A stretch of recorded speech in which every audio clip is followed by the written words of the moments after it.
You should. Hola. Welcome back to another video.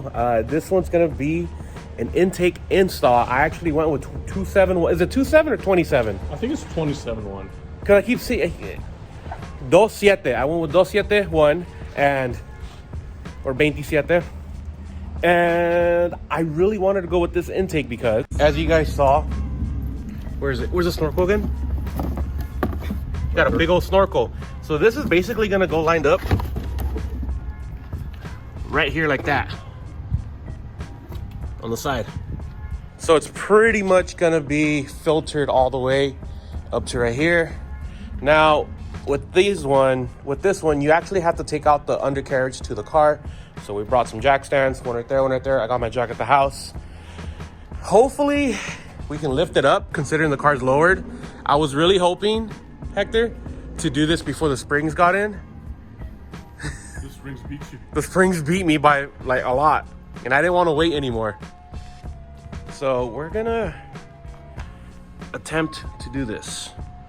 So I heard you can do it without taking off the under tray, but I heard it actually is a lot longer to do too. So first things first, we're gonna disconnect the battery and we're just gonna have everything off. This is really easy to do. We're gonna be following the instructions that 271 gave us. It's all on their website. I'll leave the link in the description if you guys want to follow that as well. So we can go ahead and get this started. Honestly, I think the hardest part of the installation is gonna be getting the car on the jack stand to take off the bottom part, but we'll see what's up. We gotta jack up the car, guys, so we can get the under tray. But with us, we're gonna try and do it just by doing the silver one. I don't think we need to take away the whole under tray to get right here. I'm gonna do my best to film as much as I can, but we're gonna try to beat the sun. Hey guys, you're getting this one out of here. This is a 5.5 millimeter, another 5.5 millimeter. These two right here, one right there, that's a 10. We're just gonna be taking that out. Luckily, I have all the tools from over all the years that we've been doing car stuff. All right, so that piece came out. It was those two bolts from the other side. Took this part out. This part, you just, how was it? It was like this, right? Literally just like wiggle it out. Just, it comes out. Just take the clamps out. You're good. This piece, Hex just kind of had to wiggle it out just to get all that stuff out. Next, we're just gonna get this piece out because this is, we don't need any of that. Wait, pull it out real quick. I want to see how long that thing is, dude. Mine's a little to the right. So hopefully it fits. There's like one all the way in there, huh? Yeah, the one for that bracket that they tell you need to take off. That's not gonna, you're not gonna use anymore. It's right there. Yeah. You got it? Yep. Damn, dude, you're so strong. All those months not being at the gym. Fuck. So are you talking about, you think we're good without taking off the whole under tray though? Hold on. Hi, Hector. Hi. Better hope I don't sweat on you. Fuck, I hope not. No, you kind of do. Really? Yeah. Not the whole thing. Like just lean it out? Yeah. And put down my 2-foot pole. A bolt. Right here. Right under there. And that's what holds the bottom part of the intake. So we need to take the whole thing out. At least the front part, right? Let it hang a little bit? No, I mean, if you got a 10 mil fucking like, not a ratchet, but like an opening wrench. A box wrench. If you have a 10 mil of these, we can do it. Oh, I have a whole set in my house. Cool. I'm sweating. And I haven't been underneath the car. Also, guys, that's what I just said. Anyways, guys, I am going to be linking the video. I think it's Rick's garage. He did an amazing freaking install on the 27.1 intake. So it's going to be in the description. So I'm actually following his installation. Now, what's a video without Gotham? Hi, Gotham. Come here. Sit. I swear to you guys, whenever I do host a car meet, I'm going to bring Gotham and he's going to freak the fuck out when he sees all of you guys. But in a good way. Like I said, always got to be prepared. Papa. Probably one of my favorite scenes from Naruto. Oh, Broccoli versus Gara? Yeah. Yeah. Right here. On this side. Where? I can't see. It's down here somewhere on this side. There's another bracket right there. Yeah, just one of these bolts that hold the bottom piece. Together. Yeah. So we're gonna get it from the bottom? Yep. So quick update, guys. We were able to do it without taking out the whole tray underneath. Hector was able to just get an open wrench and just wiggle it in there. Literally that one down there. That's literally just a 10 mil. And you're good. You don't gotta take off the entire tray. It's literally just the silver tray that's down here. And just like that.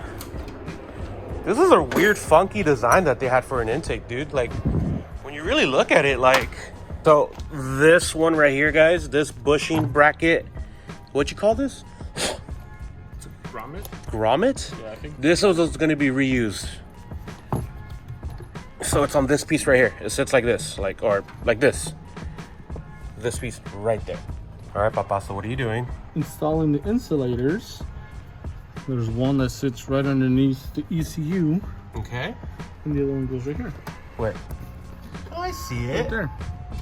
Nice. Are those the ones that came with the install kit? Yes. Cool. These be them. And then As he gave me this, he said, here's Squidward's nose. Hector, did you spray Windex on your pants? maybe. Because I could see myself in them. Jesus Christ. Ah, I see it. You know, that's really convenient that, like, it gives you some play right here. Uh-huh. That's so convenient of it, because with other ones, it's like, if it doesn't fit in the hole, you're screwed. Okay, so we're going to put it in there? We're gonna screw her there, and then the longer one's gonna go there. Okay, cool. And then they do provide With the bolts and everything, bolts washers. again. Nice. You love doing stuff like this, huh? Yeah. Because then I can do it on my car later. Which we will. What do you need to, is that just a... It's the same Allen wrench, I believe, that we used to take off the other one. Oh, how convenient. All right, so what's up?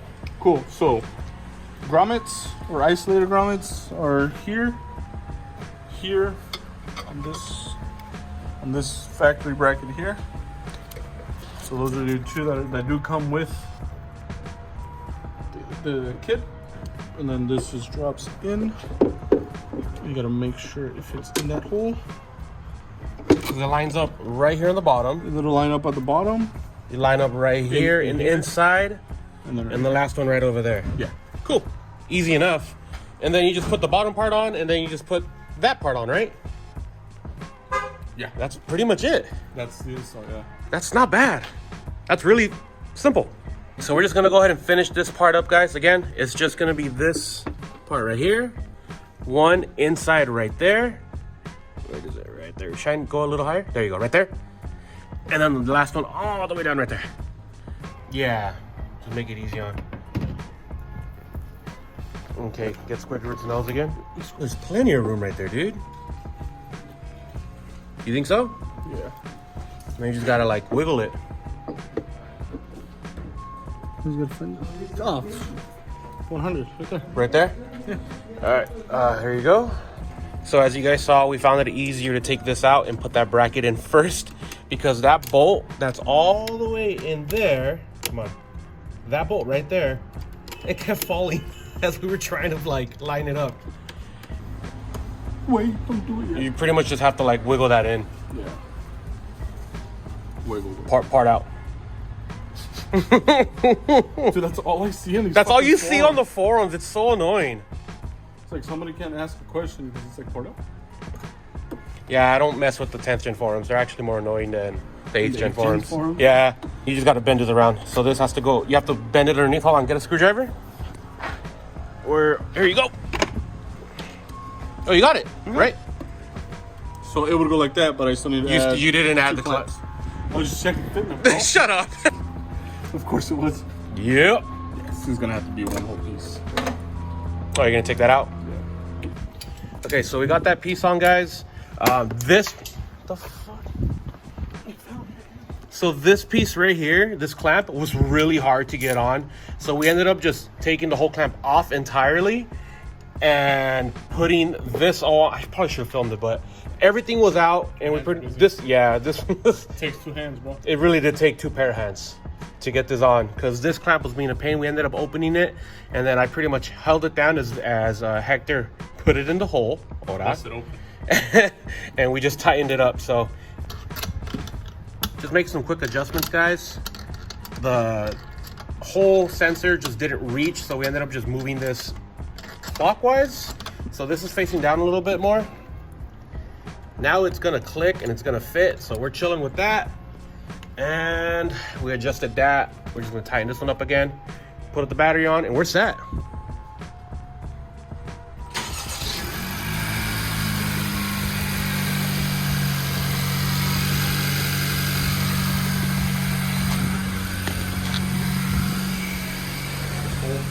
Oh, it's definitely cold, so we'll give it a sec. You drive with your gas and brake meter on? No, I drive. It reset it, remember? Oh yeah. I drive with the boost meter on. And I then used to drive with the economy one or the fuel thing. I just wanted to see it. I just wanted to see it to see. I did it once or twice to see how long I can get to work and back. Afterwards, I just went to the boost meter the whole time. How much? What are you averaging miles for tank? 35. I know it's a stretch, but 35 to 40. No, I mean like actual miles. Oh, per tank? 300 and change. Now you're at 150. Yeah, I'm like at 360 some. But there she is. Just gonna clean this up. Everything nice and tight. Letting Hector do the honors of driving the car first.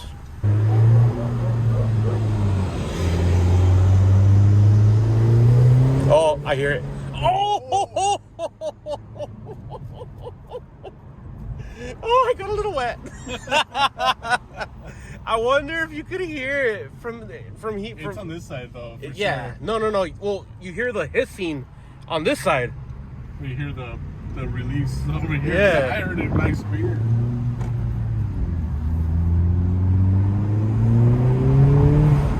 Oh.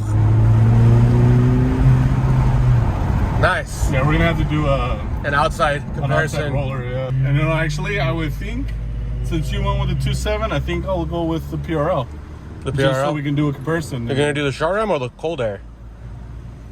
No, I don't know. We'll find out. Technically, I have a short ram. Technically, yeah. Technically, but it sounds nice. Sounds great.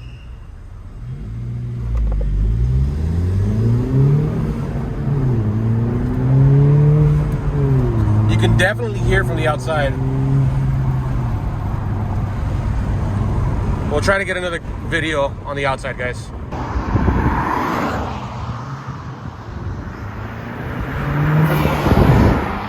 There it is. You don't drive with the auto lights? Nope. Why not? I don't like it. Really? Mm-hmm. Because last time the high beams turned on and I freaked out. Oh, shit. Nice. It does pick up a little bit better. Yeah. You obviously can't hear it inside the cabin. But sorry about the wind noise, guys.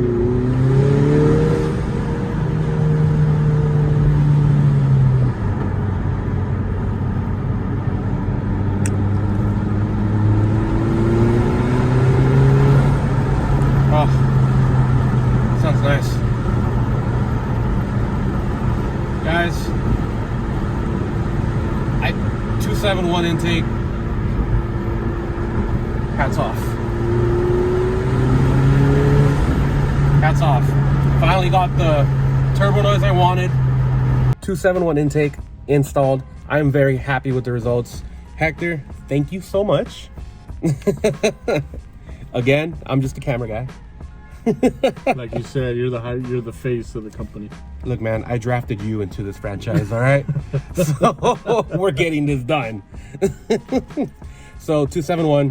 I know a lot of you guys were telling me to go with PRL. I didn't want to go with PRL. Nothing wrong with PRL. Apparently, as a matter of fact, they were my first choice. But I really like the intake design on this car, and because of the whole snorkel on the bottom and the fact that it's a short ram, but it's a cold air. Like I really like the design of the 271 intake. So that's why I went with it. And the sound that you get from the car, I was expecting that. I didn't want to underestimate or overestimate this intake because it's all you're getting is the sound, you know. So I'm very glad with how it sounds. I love how it performs. It actually, the throttle was pretty, what's it called?